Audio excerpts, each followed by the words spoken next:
Boa noite.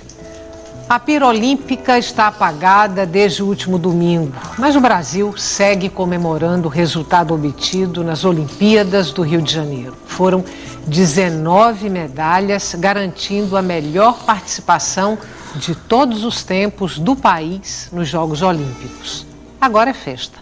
Mas não faltaram críticas à candidatura do Brasil para sediar os Jogos e também não faltaram críticas aos preparativos e à organização do evento. Qual, afinal de contas, o saldo de tudo isso? É o que nós vamos discutir hoje aqui no Opinião Pernambuco. Participam do nosso programa a jornalista Ana Paula Santos, do Diário de Pernambuco, a ex-nadadora e psicóloga esportiva Isabela Amblar e também o professor da Escola Superior de Educação Física, Aldemir Teles. Boa noite. Grata pela presença de vocês hoje aqui no Opinião Pernambuco. Vamos começar fazendo um balanção, assim, na opinião de cada um de vocês, o que significam essas 19 medalhas, 7 de ouro, 6 de prata, 6 de bronze, a 13ª colocação em 206 países participantes e o melhor resultado do Brasil na história das Olimpíadas. Boa noite. Eu faço um balanço muito positivo desses Jogos Olímpicos no Rio de Janeiro. Não só pela o contingente, a quantidade de medalhas, mas assim, quem medalhou, quem trouxe as modalidades, os esportes. O menino do atletismo, Thiago Braz, no salto em altura, foi fantástico. Salto com vara. Desculpa, salto com vara, fantástico. Aquela medalha de Thiago ali, era uma coisa que ninguém esperava. E por trás, sabe, do trabalho, o trabalho que foi feito por trás daquele menino, assim, só você conhecendo um pouquinho os bastidores para você sentir, você perceber o quanto aquela medalha tem um valor absurdo, não só para o atletismo, não só para a vida de Thiago, mas para tanta gente envolvida, Estela, ali. Eu faço um balanção muito positivo de tudo, desde o dia que eu cheguei lá no Rio de Janeiro para acompanhar esses jogos, até o dia que vim embora. Para você ter ideia, eu fiquei no extremo, né, da cidade em relação ao Parque Olímpico e não presenciei um incidente sequer. Um incidente. Eu vi muita gente na rua, né? Eu fiquei na parte boêmia da história, eu fiquei na Lapa, fiquei em Santa Teresa. Então era festa todos os dias. Todos os dias eu estava lá passando, né? Voltava de madrugada, porque o ritmo é pesado, a cobertura, e não vi um único incidente, assim, de tanto que se falava, né? Todo mundo temeroso, ai, não, ir ou não ir para o Rio, vai acontecer isso, vai acontecer aquilo. Eu não vi, eu vi muita festa, vi muita coisa bonita, bacana, de se ver e se contar. Isabela. Eu faço um balanço bem positivo também. Acho que a gente tem um marco aí relacionado à superação de outros jogos, né? Também já era esperado um pouco que superasse por estar em casa, né? Mas acho que teve um posicionamento diferenciado também dos atletas com relação a enfrentar a competição. Acho que teve uma preparação também aí colocando num aspecto psicológico, houve uma preparação maior do que tinha havido em outros jogos, a importância maior também dada a esse setor. Então acho que foi bem importante e relevante até para se pensar também esses resultados. Não que a psicologia possa garantir, digamos, esses resultados, mas a gente sabia que nesse contexto haveria uma pressão também, uma cobrança aí relacionada ao aspecto da torcida, que tanto vinha sendo falado, né, e a própria expectativa que se tinha em cima de principais referências, aí, alguns atletas especificamente. E acho que eles conseguiram retribuir e conseguiram boas colocações, né? Professor, Ana e Isabela falaram de aspectos positivos, está todo mundo festejando. Agora, são 19 medalhas, se a gente pegar de 2012 para cá, são 2 medalhas a mais do que no desempenho anterior. Sua avaliação, por favor. Primeiro, boa noite a todos, né? É um prazer muito grande estar aqui com vocês e pessoas que também estão no esporte, né? Como a gente se comunica muito. Eu vou usar o direito de discordar um pouco aqui da minha amiga Ana Paula, da Isabela, tá certo? Em relação a uma certa euforia, ou, digamos assim, os comentários que eu vejo assim, num tom muito mais político, para justificar o investimento da Olimpíada no Brasil, colocando que foi o melhor resultado do Brasil em Olimpíadas. Lógico, foi o melhor resultado se a gente considerar isso em termos absolutos, tá certo? Agora, em termos relativos, então nós temos várias formas digamos assim, de abordar e de analisar esse resultado do Brasil. Primeiro, ocorreu o fato de, há 500 dias da realização da Olimpíada, o Marcos Vinícius Freire, que é o superintendente do Comitê Olímpico Brasileiro, digamos assim, o executivo do Comitê Olímpico Brasileiro, ele veio a público dizer que a meta do Brasil era se colocar entre os 10 primeiros do top olímpico no mundo, o mundial, né? Logicamente, essa proposta de meta, ela vem desde as conferências nacionais de esporte. Foram realizadas 3 conferências no período do governo Lula Dilma, né? E essa proposta era uma resolução das conferências nacionais de esporte. Quando o Vinícius ele veio a público colocar a meta do top 10, eu publiquei um artigo no UOL, na página do José Cruz, dizendo que o Brasil não ia ficar, isso em 2014, outubro de 2014.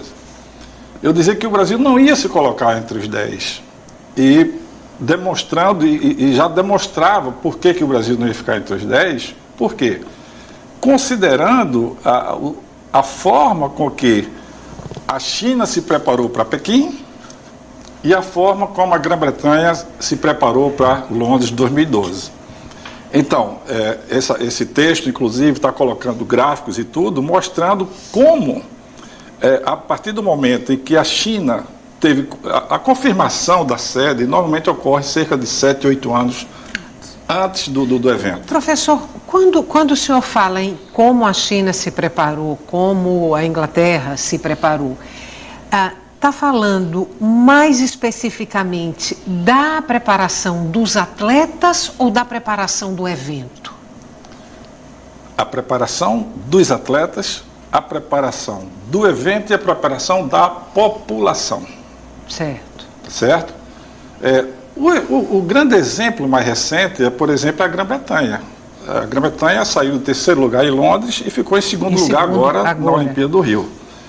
Tem uma questão aí que deve ser analisada, que é o fato da participação da Rússia ter sido menor do que por conta da história do doping. Mesmo assim, a Grã-Bretanha conseguiu 2 medalhas de ouro a mais e no total de medalhas também 2 a mais em relação a Londres. Mas não é só isso. Se a gente for observar o que está ocorrendo com a população da Grã-Bretanha em relação à preparação da Olimpíada 2012 e a forma como a população apoiou e aceitou a realização da Olimpíada de Londres e a forma como a população também passou a praticar mais atividade física em relação, ou seja, então a gente pode dizer que uma política de democratização da atividade esportiva, é isso que a gente não encontra no Brasil ainda? É a questão da democratização e a questão da consciência e de desenvolvimento de uma cultura para o esporte. E a Grã-Bretanha fez isso muito bem. Então a gente sabe hoje que a população da Grã-Bretanha se tornou muito mais ativa, porque houve toda uma preparação. Se a gente pegar os dados estatísticos mostrando, nós temos esses dados também mostrando o seguinte, quanto por cento da população na Grã-Bretanha apoia a Olimpíada? Cerca de aproximadamente 6% da população não queria de forma nenhuma, tá certo? No Brasil, cerca de 60% dos brasileiros, inclusive os cariocas, não queriam a realização da Olimpíada no Brasil. Não é? Então, o que é que falta? Todo mundo fala de legado. Mas legado não é uma coisa, olha, vamos construir um metrô aqui que vai ter o legado, vamos construir a arena que vai ter o legado. Não. O legado, isso é o que a gente chamaria de um legado tangível, que são as obras. Mas existe fundamentalmente a necessidade de construir aquilo que a gente chama de um legado intangível, que é a cultura em torno do esporte. Eu vou pedir para a gente voltar a esse ponto daqui a pouco, inclusive a esse número que o senhor traz de um percentual de mais de 60% da população brasileira que não aprovou aí a realização das Olimpíadas no Brasil. Antes disso, eu queria pedir para vocês comentarem, a gente falou nas 19 medalhas, 2 a mais do que nas Olimpíadas passadas, mais uma análise mais por modalidade. Você falou da coisa linda que foi a medalha de ouro do salto com vara. Com vara de Thiago. Mas aí, em contrapartida, tem a questão da natação. Sim. O Brasil não pontuou nada na natação. O que aconteceu? Sim. E havia uma expectativa grande também com relação à natação, porque já é uma modalidade tradicional em trazer medalhas, né? Então tem muitas medalhas já e muitos atletas consagrados, inclusive um campeão olímpico, né? O César Cielo, aí recorde do mundial, tudo. Mas houve um investimento muito grande na natação também e não houve medalha, né? A gente superou em número de finais, né? De semifinais, mas não houve medalha. Esses atletas, esses nadadores tops do Brasil, ganhadores de medalhas, inclusive, mas eles não treinam fora do país? Quer dizer, o resultado não pode ser atribuído ao treinamento lá fora, muito mais do que as condições que são oferecidas aqui dentro? A pergunta vale para os 3. A maioria treina fora, né? A maioria deles treina fora, mas a gente tem alguns clubes no Sudeste que investem e tem uma boa estrutura também a oferecer, né? Exemplo do Pinheiros, do Minas Tênis, o Corinthians também, né? Então tem atletas também que treinam nesses espaços e que tiveram um rendimento aí, digamos, relacionado a semifinal e final, né? A questão também, aí eu acho que vai mais na gestão da modalidade também, de como essa modalidade vem sendo pensada, né, e vem sendo cultivada, digamos, essa cultura também na natação. A gente tem tido investimentos nos mesmos, assim, e nesses já são consagrados, né, desde muito tempo. Então, de repente, por exemplo, o que o Japão fez agora na natação, né, a gente já viu vários atletas japoneses despontando aí, apresentando rendimentos muito importantes, assim, muito relevantes, para poder se preparar lá para 2020. Né? E quando a gente houve investimento naqueles que já haviam ganho medalha em Londres, né? Naqueles que já estavam ou já tinham os seus recordes também mundiais, aí. Então não que eles não merecessem o investimento, mas a gente precisaria pensar o investimento nesses mais jovens também, no sentido de prepará-los para chegar a esse momento. Então, acho que a dificuldade tem sido nesse sentido. A gente tem 1 minuto para terminar esse bloco. Eu vou passar a palavra para você e depois a gente retoma. Certo. Essa ausência de investimento, um investimento mais amplo que Isabela fala, você sente em outras modalidades também. Além da natação. Sim, sim. No pentatlo moderno, por exemplo, você viu surgir um monte de menina. De vez em quando você via, tinha uma lituana surgindo, novinha. Quantos anos tem essa menina? 22. Então, assim... Foi, inclusive, eu tive a oportunidade de conversar com Yane, né, depois que ela fez a prova dela, concluiu na 23ª posição, fez a pior esgrima da vida dela, na carreira dela, lá no Rio de Janeiro, infelizmente. E ela falou isso, que gostaria de ver investimentos, os mesmos que foram feitos nela, em outras pessoas. Que crianças, sabe, que estivessem ali naquela arquibancada naquele dia, fossem procurar uma escolinha de pentatlo e achassem essa escolinha, né? Que o leque fosse mais aberto, a coisa fosse mais ampla. Você não investir exatamente como a Isabela falou, em uma única pessoa, em uma única nadadora de 50 livres. A gente tem que ter mais uma opção, a gente tem que ter o plano B. Entendeu? As pessoas envelhecem, o corpo muda. Vamos fazer um intervalo curto. A gente volta daqui a pouco para continuar essa conversa, um balanção das Olimpíadas do Rio de Janeiro. É o tema que a gente está discutindo hoje aqui no Opinião Pernambuco.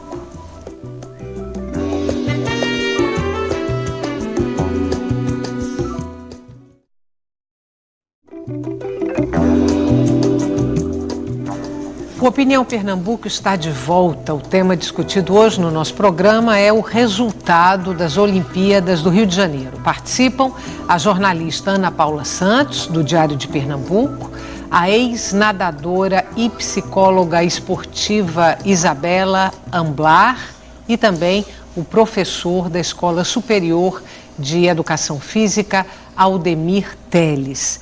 Professor, discutimos aqui o resultado em algumas modalidades esportivas. A gente estava centrando aí na questão até da natação, que não teve um bom desempenho. A minha pergunta para o senhor é a seguinte: independente das modalidades, mas pegando aí esses bons resultados dos atletas brasileiros, quanto é resultado de esforço, de abnegação pessoal e quanto é resultado de investimento, de planejamento, de condições de preparação para esses atletas brasileiros. Essa é uma pergunta assim, que traz assim, uma sensibilidade muito grande em torno disso. Eu costumo dizer que o atleta brasileiro que chega à Olimpíada, ele já é herói sem necessariamente ganhar medalha, tá certo? Por quê? Porque a gente vê o que acontece no dia a dia de algumas dezenas ou centenas de jovens que buscam no esporte uma forma de ascensão social, na realidade, né? Quando a gente vai analisar a história desses atletas que conquistaram medalhas, todos vêm de uma condição, de uma situação extremamente carente, né? E aí é o seguinte, uma coisa que eu costumo dizer normalmente é o seguinte, que o atleta no Brasil ele só vai valorizado quando primeiro ele tem que mostrar resultado. Depois que ele mostra resultado, aí começam a chegar o investimento, chega o aporte. E eu gosto de usar uma frase dizendo o seguinte, que no Brasil só se aposta no final da fila. Ou seja, quando o atleta ele já se revelou e já mostrou que tem condições de representar bem o Brasil. E que quando se investe somente no final da fila, a fila não anda. Então, é preciso, de uma maneira ou de outra, investir naquele... Porque é muito fácil investir no talento. Normalmente se diz, você chega para um atleta desse, um campeão, um medalhista, diz, fulano nasceu para isso. Não, fulano não nasceu para isso, não. Ou seja, já nasceu campeão. Não, não nasceu campeão, não. Ele se fez campeão, logicamente, com um determinado apoio, né? Então é muito fácil apostar e investir num talento formado, até porque esse talento, o que ele vai trazer de retorno para a empresa, em termos de publicidade da empresa, vai cobrir todo o investimento que a empresa fizer nele, tá certo? É o caso, por exemplo, do voleibol no Brasil, que se investe muito no voleibol brasileiro, mas se você for para a ponta do lápis e ver o quanto de retorno de mídia esse investimento ocorreu, então o custo de manter essa equipe de voleibol é quase nada em relação ao retorno de mídia. E isso acontece com qualquer atleta da modalidade individual também. Então, é o que eu digo, é muito fácil investir em quem já está feito. Eu quero ver apostar naquele que está lá embaixo, que está começando, e que a gente sabe, a Ana Paula, que convive com isso, sabe da carência desses meninos, a falta de apoio, não é? Daquilo que eu digo o seguinte, não é apoiar para formar atletas olímpicos, para levar o Brasil a conquistar medalhas olímpicas. Porque eu não sei se medalha olímpica é o melhor para o Brasil. Se essa é a grande necessidade do Brasil. É conquistar a medalha olímpica ou chegar ao topo do ranking mundial em Olimpíada. Deixa eu trazer então um dado para vocês que a mim chamou bastante a atenção. É uma pesquisa do IBOP, que revela que 30% das escolas brasileiras não têm espaços destinados às atividades esportivas. No Nordeste, esse percentual sobe para 50%. Então, você tem metade das escolas do Nordeste brasileiro sem espaços apropriados, adequados para atividade física com os alunos.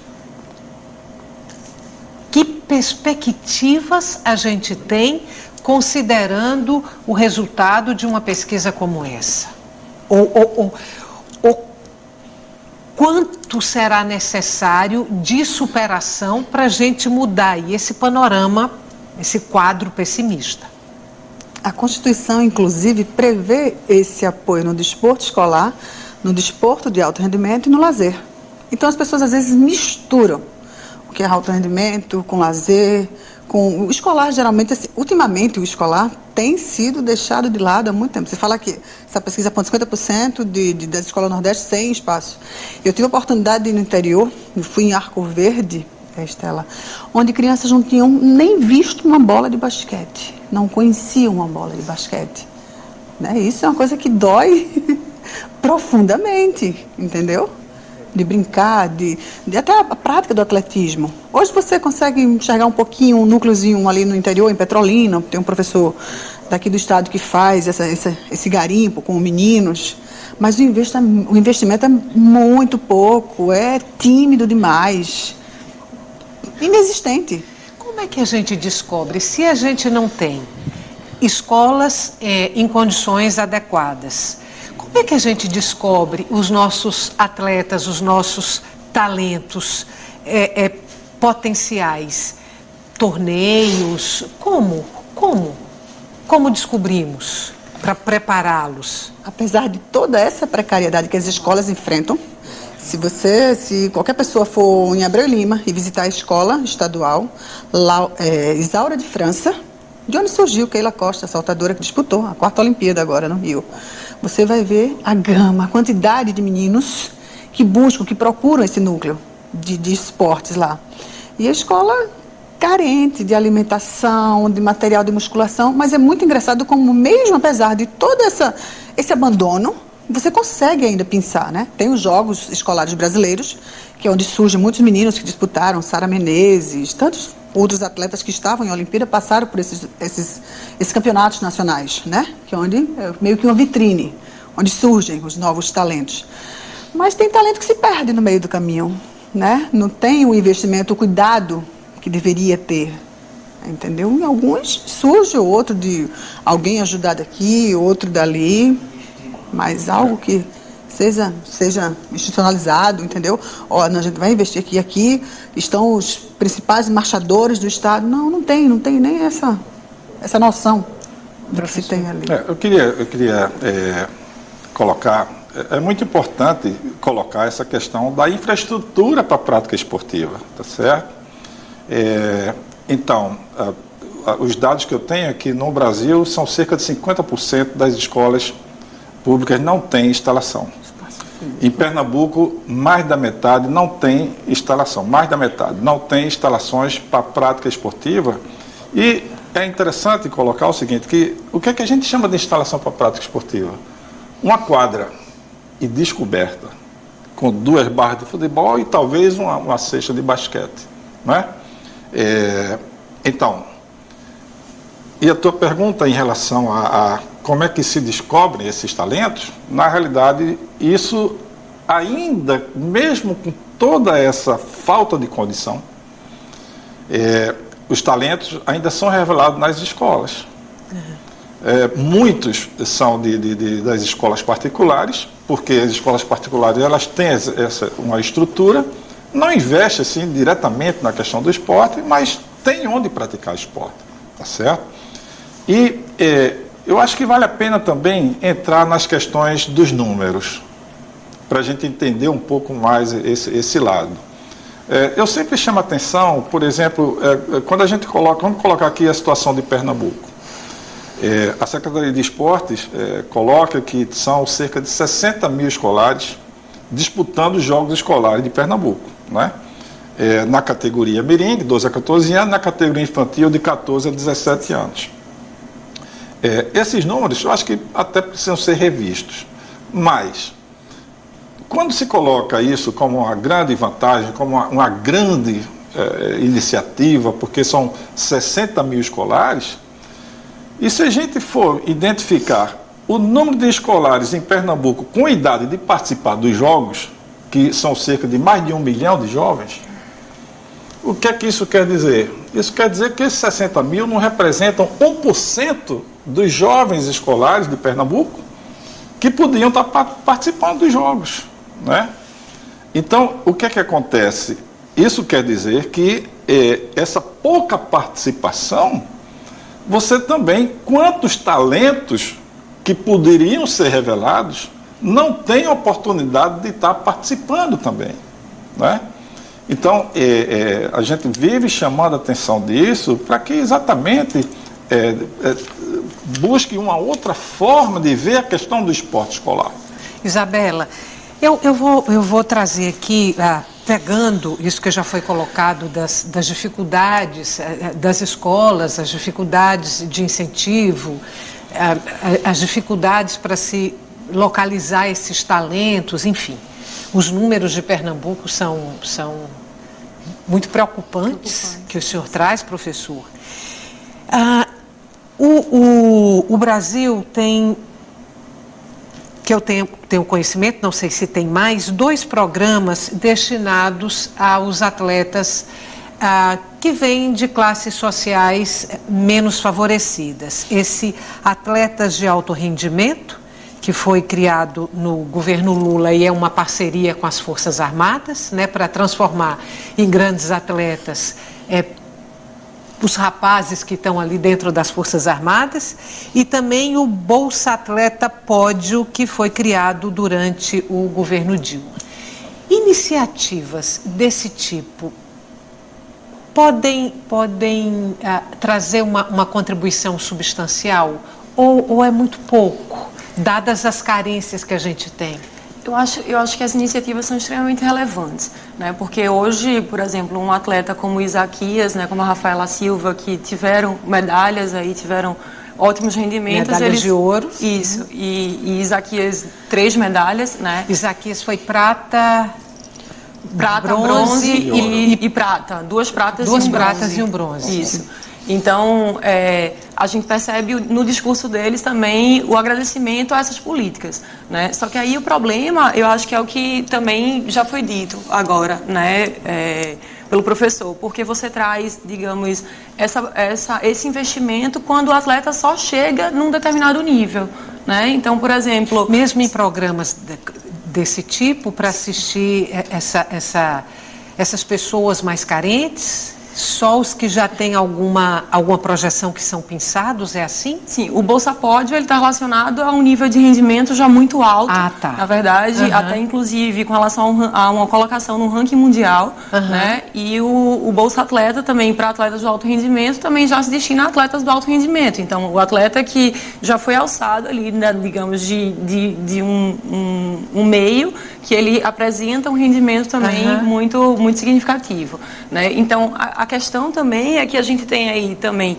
uma elitização, né, da prática esportiva, porque aí você só consegue chegar no alto rendimento talvez se você tiver um investimento anterior, que aí é quando a gente tem equipamentos esportivos nas escolas ou por via dos clubes também que fomentam aí essa prática, né? Porque aí para outras escolas ou para outras populações, comunidades que não têm essas referências ou que não têm projetos sociais aí engajados também com essa prática, os alunos ou os adolescentes, as crianças não chegam a conhecer a prática esportiva, né? Então, como é que a gente pode formar atletas também se a gente não tem esse esporte de base relacionado ao esporte de educação ou ao esporte de participação no lazer? É o nosso calcanhar de Aquiles, então. Sim. Vamos fazer mais um intervalo curtinho, não saia daí. A gente volta daqui a pouco para continuar essa conversa sobre o resultado das Olimpíadas do Rio de Janeiro e as dificuldades para o incentivo ao esporte no Brasil. Até já.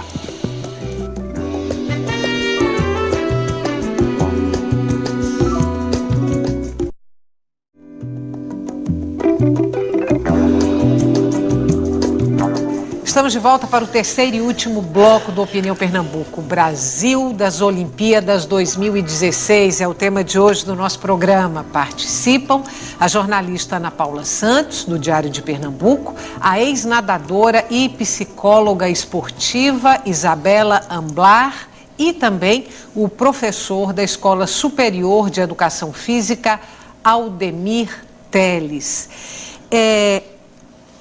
Ana, eu citei 2 programas do governo federal no bloco anterior, pedi para que vocês comentassem, e você estava me dizendo que são 2 programas, assim, top, que existem programas menores e que atendem atletas que não são esses atletas projetados. Isso.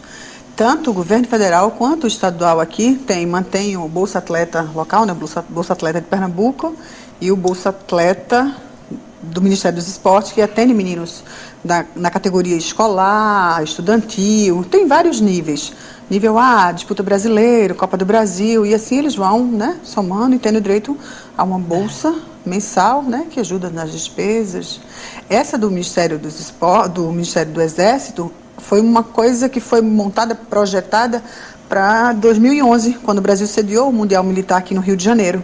Então, acho que olharam-se de lado e vimos, opa, não temos representantes bons, então vamos...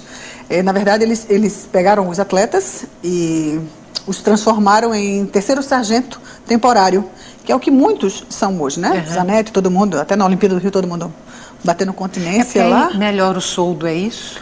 Sim, e eles têm uma ajuda mensal, os meninos, os atletas que são chamados, né, tanto na aeronáutica, no exército e na marinha. Mas assim, prioritariamente foi para isso, foi só para esse Mundial. Daí foram ficando, acho que o tempo é de 3 anos, você pode renovar a parceria com o Ministério dos Esportes, né, que hoje, até hoje, muitos atletas ainda fazem parte desse programa. Ainda não deixaram. 7 anos, né? Quais as modalidades que a gente pontuou, vou dizer assim, que a gente ganhou medalha pela primeira vez? Aí vou tirar o futebol, porque foi a primeira medalha de ouro do futebol brasileiro nas Olimpíadas. Mas as modalidades esportivas que a gente nunca tinha chegado perto do pódio, quais são elas? Eu acho que foi muito interessante, por exemplo, uma coisa que normalmente eu tenho defendido, e defendido assim muito, muito veementemente, é que mais do que medalha olímpica é preciso construir uma cultura esportiva no Brasil, tá certo? E aí eu citei hoje o caso do Isaquias. Então, o Brasil ganhou a medalha na canoagem. Agora, quando a gente vai ver a história de Isaquias, o que é que acontece? Ele é morador de uma cidadezinha do interior da Bahia, onde todo mundo precisa andar de canoa, não é? Então, a cultura de navegar numa canoa, ele já tinha. Todas as crianças, os garotos daquela região, todos andam de canoa. Então, vem um professor, sabe que o Ministério do Esporte tinha um programa chamado Programa Segundo Tempo, né? E disse, por que não trazer investimento para formar aqui uma escolinha de canoagem? Tá certo? E aí surge o Isaquias, né? Então, e foi muito bom a forma como ele se revelou para o Brasil, para o mundo, né? Porque agora todas as crianças que, mesmo sabendo usar a canoa, vão querer entrar na escolinha porque todos querem se tornar o Isaquias. Então, com isso você então configura a formação de uma cultura em torno do esporte. No caso do salto com vara, na realidade foi uma coisa que ninguém esperava. Para mim foi o grande momento das Olimpíadas, para mim.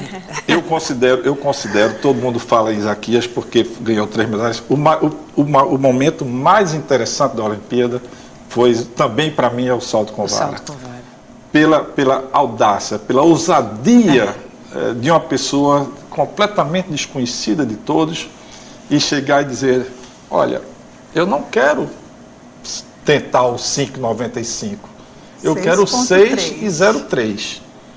Coisa que ninguém tinha feito ainda em Olimpíada. De uma pessoa simples, humilde, como se revelou, né, o atleta. Então, eu achei esse momento fantástico. Né? Achei esse momento realmente fantástico. Então, eu acho que essas medalhas, digamos assim, de modalidades que nunca realmente surpreendeu. E assim, a Olimpíada tem muito a ver com o acaso, com o momento, né? Eu ouvi isso, inclusive, de Anne, quando fala das possibilidades dela. Ela diz, olha, a gente pode sair muito bem, mas depende do humor do cavalo, né? Se o cavalo... Então, e lógico, isso não acontece só, isso não é só para Anne, isso é com o cavalo de qualquer outro cavaleiro que tiver ali. Então, a Olimpíada tem muito isso, né? Aquele momento, aqueles segundos, aquilo se resolve. Então, é muito bom que o Brasil tenha ganho essas medalhas, modalidades que não são tradicionais, algumas mais desconhecidas e tal, né? Mas aí precisa agora ver como é que se pode tornar isso realmente um legado, ou seja, como é que pode, a partir daí, construir essa nova perspectiva em relação a essas modalidades. Tem um ponto que eu queria trazer para vocês. Num determinado momento, a impressão que a gente tinha é que as mulheres seriam as atletas brasileiras seriam as protagonistas dessas Olimpíadas, porque veio a medalha de ouro no judô e com uma história de superação fantástica, né, assim, cinematográfica. Tinha a coisa do futebol feminino, o vôlei feminino, e no decorrer, na sequência das disputas, esse protagonismo nem foi tão assim das mulheres, porque tivemos o ouro, finalmente, no futebol brasileiro, tivemos a seleção de vôlei masculina barbarizando, tivemos a canoagem e tivemos o salto com vara. Por que não foi ainda desta vez um protagonismo feminino? Eu acho que faltou pouco. Faltou e não faltou, porque assim, vocês estavam falando dos momentos marcantes desses jogos e a medalha de Rafaela Silva no judô é muito emblemática. Se a gente revisitar as imagens de 4 anos de Londres, a saída dela do dojo, é de você chorar copiosamente. Tudo, eu tive a oportunidade de conversar com a treinadora dela, Rosicléia Campos, que estava com ela naquele exato momento do golpe que foi anulado, que ela perdeu nas oitavas de finais lá em Londres. E ela disse que todo mundo falou para a Rafaela que a carreira dela tinha se encerrado, que esse judô que ela praticava não funcionava mais, não existia. E Rafaela simplesmente disse, não vou desistir. Se não pode mais a pegada nas pernas, eu vou me reinventar. E a história dela, eu conversando com Rosicléia, e a gente falando, ela contando das histórias, as noites mal dormidas. E em Londres, quando ela entrou no quarto para visitar Rafaela, para saber como é que ela estava, após a derrota, disse que Rafaela estava no canto, chorando, sozinha, sem ninguém. Foi quando ela tomou ciência, né, dos afrontes, das mensagens racistas que a menina tinha recebido, que era coisa do outro mundo. Ela falou, não, vamos fazer barulho sobre isso, vamos botar a boca no trombone. E 4 anos depois a gente vê Rafaela soberaníssima no Rio de Janeiro, ali vizinha à Cidade de Deus, onde ela foi criada. E uma coisa que me chamou muita atenção foi que no final da conversa, eu conversando com Rosicléia, e ela disse, sabe o que a Rafaela fala? Que Zé Pequeno está de volta. Ela mesmo se auto-intitula Zé Pequeno. Eu vou pedir para você comentar, como psicóloga, o comportamento da torcida brasileira nessas situações. Vou pegar esse caso de Rafaela, ela perdeu em Londres e foi massacrada por ser mulher, por ser pobre e por ser negra. Foi de uma brutalidade assustadora. A gente percebe nessas situações, assim, claramente como esse preconceito está enraizado na nossa cultura, né? Quando a gente acha que já está superando, né, essas questões relacionadas a esses grupos de minoria, digamos, ou, digamos, a gente pode falar assim, não são minorias, mas são consideradas, né, desse jeito, mas a gente percebe a crueldade que existe relacionada a esses momentos, né. No esporte é interessante a gente pensar isso como um fenômeno de massa, assim, também, né, e quando você junta uma torcida, quando você junta um grupo grande de pessoas, como as pessoas se sentem pertencentes àquele lugar e àquele grupo para fazer crueldades, né? Porque é como se você não respondesse sozinho por aquilo, você responde por um grupo e aí é como se naquele espaço dali isso vira natural, isso fica natural, né? Por exemplo, me chamou a atenção também a questão do atleta francês, do salto com vara também, foi ter comentado aquilo, a questão da foi vaia. Bullying que ele sofreu. Para mim, me veio uma questão assim, da cultura do futebol que está enraizado no nosso país, sabe? Então, no futebol, isso acaba sendo naturalizado e parece uma questão que, uma prática que acontece sem maiores problemas, parece que é permitido falar palavrão, cometer agressões, sabe, das mais diversas agressões e as mais diversas pessoas. E aí acho que por não haver essa cultura esportiva também no país, digamos, relacionada a um contexto mais amplo também e de acompanhamento de outras modalidades, as pessoas se comportam como se estivessem naqueles espaços também e tudo fosse permitido.